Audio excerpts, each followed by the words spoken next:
Bonjour à tous et merci de suivre ce journal. Le ministre d'État, ministre de l'Intérieur et de la Sécurité était à Béoumi, dans le centre de la Côte d'Ivoire. Ahmed Bakayoko y est allé visiter le pont dont les travaux ont été lancés en 2013. Une façon pour le ministre d'État de se rendre compte de l'état d'avancement de l'ouvrage. Kader Sogodougou.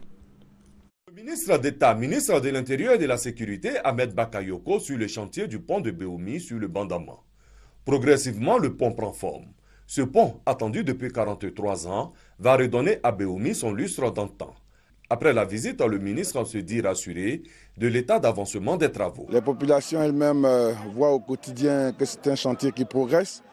Elles ont attendu 43 années pour voir la fin de ce calvaire et maintenant il ne reste que quelques mois à attendre. Et je crois que j'irai dire au président que les populations souhaitent, en plus du pont, avoir le raccordement parce que le pont ne servira pas à grand-chose si pour venir au pont on n'a pas une route correcte. Les élus et cadres de la région sont reconnaissants au président de la République, Alassane Ouattara. Le président de la République est venu ici en visite d'État. Il a promis de faire ce pont. Aujourd'hui, c'est une réalité.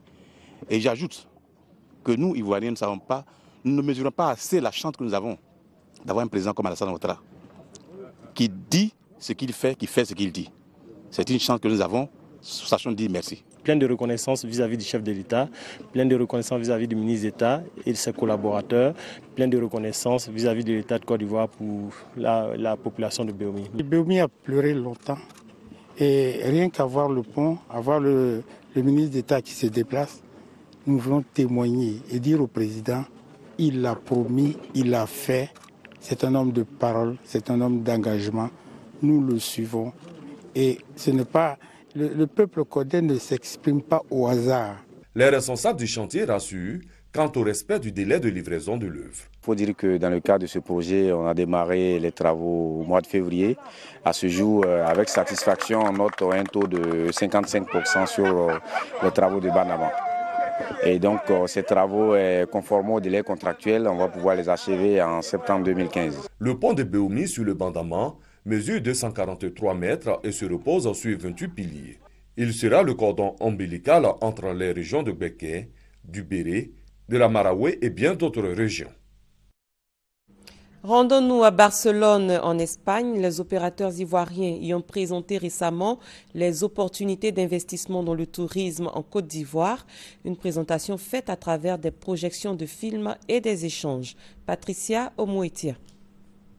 En marge de la Foire internationale du tourisme de Madrid, les opérateurs économiques ivoiriens se sont rendus à Barcelone, capitale de la Catalogne, une région du nord de l'Espagne. Ici se tient une rencontre de haut niveau avec plusieurs invités et personnalités du secteur touristique. Une rencontre enrichie de projections sur la Côte d'Ivoire. L'Espagne nous intéresse parce que c'est 65 millions de touristes qui viennent en Espagne. L'Espagne est en train de rattraper petit à petit la France. Et c'est intéressant. Ils ont la culture du tourisme. Aujourd'hui, permettre aux Espagnols d'être en Côte d'Ivoire et également nous apporter leur expérience. C'est ça aussi. Mais visiter un pays que je considère comme neuf en matière de tourisme. Nous sommes engagés dans ces projets et bien entendu avec tout le monde, tous ceux qui peuvent mettre la main à la pâte. Je parle de nos interlocuteurs espagnols, mais je parle aussi de l'administration ivoirienne. Il faut qu'elle soit prête à nous accompagner. Tout investisseur qui viendrait travailler en Côte d'Ivoire, s'il n'est pas dans le tourisme, il a parfois des besoins d'import-export. Et c'est bon de rassurer sur le fait que le port d'Abidjan est un port performant, un port qui se modernise, mais qui a déjà des atouts importants et qui peut leur offrir des bonnes capacités en termes de minimisation de leur coût logistique. C'est en cela que nous avons jugé bon donc de leur expliquer nos potentialités. Les échanges se sont poursuivis avec les tours opérateurs catalans et les autorités du port et de la mairie de Barcelone. Une journée bien remplie pour les opérateurs ivoiriens qui a pris fin avec la signature du livre d'or sur l'invitation de Andrés Carasso Vendrell, le consul de Côte d'Ivoire. Dans sa volonté de donner un nouvel élan au secteur agricole, le gouvernement ivoirien a mis en place depuis 2012 le programme national agricole PENIA. Quel est le bilan à mi-parcours de ce programme? La question a été débattue à Yamoussoukro. Noël Niagnou. Évaluer le PENIA, Programme national d'investissement agricole, après plus d'un an de mise en œuvre, l'équation est résolue. Sangoafou Coulibaly, ministre de l'Agriculture, son cabinet, les directeurs généraux et transversaux de son département ministériel, les responsables des structures sous tutelle, ceux des structures déconcentrées, les coordonnateurs, chefs de projet et autres, ont consacré plus d'une demi-journée à cet exercice capital pour la redynamisation du secteur agricole. Surtout que cela va contribuer à la croissance agricole de 9%, réduire sensiblement la pauvreté, assurer la sécurité alimentaire et créer des emplois. Sur chacun de ces chapitres, les indicateurs sont au vert. Par exemple, au niveau de la production des cultures de rente, la croissance est passée de 6% en 2013 à 8% en 2014. Les cultures vivrières affichent 27% en 2014, quand les revenus des producteurs indiquent 25% de croissance. Pour l'emploi, 632 000 emplois ont été créés. Ce secteur va connaître une meilleure exploitation en 2015 avec la création de centres de formation intégrés. Si un jeune veut embrasser le métier de la terre, le fait qu'il soit admis dans ce centre, ça veut dire que, son projet est jugé viable, que 2, on s'est assuré qu'il a accès à la terre, on lui donne la formation requise, et quand il sort, c'est plus facile pour une banque de miser sur lui. Dernier indicateur significatif à souligner, le niveau de ressources mobilisées à mi-parcours. Il est plus de 754 milliards de francs CFA sur le 2040 prévu pour la mise en œuvre du PNIA. Faisons à présent une incursion dans l'univers des artisans ferrailleurs d'Abidjan. Le secteur, véritable marché de pièces détachées de véhicules hors d'usage, regroupe plus de 13 000 personnes. Le métier semble nourrir son homme, mais les ferrailleurs doivent s'organiser pour sortir de l'informel. Michel Mambo. Capot de voiture, cric, pare-brise ou encore volant. Nous sommes à la casse d'Adjami, une véritable mine d'or dans un tas de ferrailles. Dosso Sobou l'aura compris. Ferrailleur de son état, il semble bien gagner sa vie en ces lieux. En payant la voiture, je regarde le capot. Je dois vendre le capot à tel prix, je dois vendre les ailes à tel prix. Bon, c'est par rapport à ça, nous payons les vieilles voitures et on fait le prix. Maintenant, quand le client vient, les calculs pendant l'achat, si tu descends, tu rates, tu risques de tomber. Ils sont plus de 13 000 à exercer dans ce secteur d'activité. Pas facile, comme dans tous les secteurs d'activité, de tirer son épingle du jeu. Et pourtant, dans ce tas de fer, de fonte ou d'acier, des femmes ont réussi à se frayer un chemin. À l'exemple de Bamé Félicité, qui totalise 20 ans d'expérience, ou encore de Touré Mawa, présidente des femmes ferrailleurs de Côte d'Ivoire, cette passionnée qui ne regrette pas d'avoir tourné le dos à la fonction publique. J'ai un diplôme en communication, donc si je me suis retrouvée à la ferraille, ce n'est pas passion. Ce n'est pas parce que j'ai tout perdu dans la vie que je suis à la ferraille. Je pouvais aller encore postuler ailleurs, mais aujourd'hui, quand tu mets mes amis diplômés à côté de moi, je préfère ma ferraille que le bureau. Ça, je ne regrette pas. Comme quoi, à la casse, il n'y a pas que des analphabètes. Tout le monde y gagne pour son compte. Le secteur est pourvoyeur d'emplois, reste seulement à l'organiser pour le sortir de l'informel. On a demandé qu'on se mette en fêtière, que les ferrailleurs sont dispersés, qu'on agit de manière disparate, qu'on se mette en fêtière pour qu'on ait un seul interlocuteur. Et depuis le 27 juin 2013, c'est ce que nous avions fait. Prendre une part active au développement économique de la Côte d'Ivoire. L'engagement est pris. Les ferrailleurs de Côte d'Ivoire espèrent seulement une franche collaboration avec leur tutelle pour gagner le pari. La 3e conférence des ministres africains en charge de l'état civil a refermé ses portes vendredi à Yamoussoukro. Les participants se sont engagés à œuvrer pour le financement et le maintien des plans d'enregistrement des faits d'état civil. Le cas échéant, les ministres africains en charge de l'état civil disent être prêts à mobiliser des ressources pour couvrir le déficit de financement. Michel Digri. L'enregistrement des faits d'état civil, notamment les naissances, décès et mariages, constitue la principale source de données nécessaires à un état civil de qualité.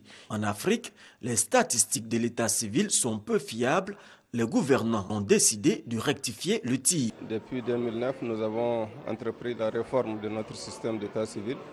Il y a des faits notables qui sont énoncés dans la loi, notamment l'enregistrement obligatoire universel et gratuit de tous les actes d'état civil en République du Tchad. La prise en charge de l'état civil constitue un acte de souveraineté pour un pays. Au moment où nos pays sont menacés, perturbés même, ou souvent menacés par leur propre existence, par des groupuscules terroristes ou des groupuscules extrémistes, de tout trafic, il est important de savoir qui est la population, qui est qui. Nous avons jugé nécessaire de mettre en place un programme de modernisation de l'état civil, avec beaucoup de composantes, notamment la sensibilisation des délégués de quartier, des maires, des exécutifs locaux. En Côte d'Ivoire, le ministère de la Santé a décidé d'être en première ligne en ce qui concerne les enregistrements des enfants à l'état civil dès leur naissance. En Côte d'Ivoire, les projets pilotes d'enregistrement des naissances et des décès via le mobile dans la communauté et le déplacement des officiers d'état civil dans les centres de santé dans 5 régions sanitaires pour la collecte a permis une amélioration notable de la saisie du taux de couverture des déclarations et des enregistrements à l'état civil. Le défi serait donc de passer à échelle et de pérenniser l'activité par un financement adéquat. Pour le ministre de l'Intérieur, Ahmed Bakayoko, il faut aller plus loin en créant les conditions de partage des statistiques de l'état civil entre les pays africains. En Afrique, nous avons beaucoup de données, mais des données qui ne se parlent pas. Aucune possibilité en Côte d'Ivoire d'avoir toutes les informations sur un individu parce qu'il vient de notre pays d'Afrique. Parce que les données ne se parlent pas intelligemment, ne se croisent pas. C'est possible. Si nous en avons l'ambition, et c'est ici que nous devons tracer les sillons pour évoluer vers ce qu'identifiant unique. Les participants à cette 3e conférence des ministres en charge de l'état civil ont souhaité que les gouvernements de l'Union africaine décrètent la décennie 2015-2024, décennie de l'état civil et des statistiques de l'état civil. Les populations sensibilisées à une meilleure connaissance des ouvrages d'assainissement. La campagne a été initiée par le programme d'urgence pour la restauration des services sociaux et administratifs de base en partenariat avec la BAD et le gouvernement. L'opération va se dérouler dans les 13 communes du district d'Abidjan. Elle a été lancée hier. Moussa Kounaté. Stationnement d'eau usée, inondations, prolifération de mouches et microbes vecteurs de maladies. Ce sont entre autres les conséquences de la mauvaise gestion des ouvrages d'assainissement. Une situation que veut corriger le programme d'urgence pour la restauration des services sociaux et administratifs de base, PUSAB. Une campagne de sensibilisation est lancée en faveur des populations. Il s'agit de leur expliquer l'importance des ouvrages d'assainissement, leur rôle et les risques liés à leur mauvaise utilisation. Ce que nous recherchons aujourd'hui, un réel changement de comportement à tous les niveaux de la société. Toutes les couches socio-professionnelles de la société, que nous puissions vraiment changer de comportement et garder notre environnement sain. Ça va nous éviter beaucoup de choses. Le programme d'urgence pour la restauration des services sociaux et administratifs de base PUSAB est le fruit d'un partenariat entre la Banque africaine de développement BAD et l'État ivoirien. Cette campagne de sensibilisation va couvrir les 13 communes du district d'Abidjan. C'est la fin de ce 6h30. Merci de l'avoir suivi. L'information continue sur www.rti.ci. Très bon début de journée à tous et à toutes.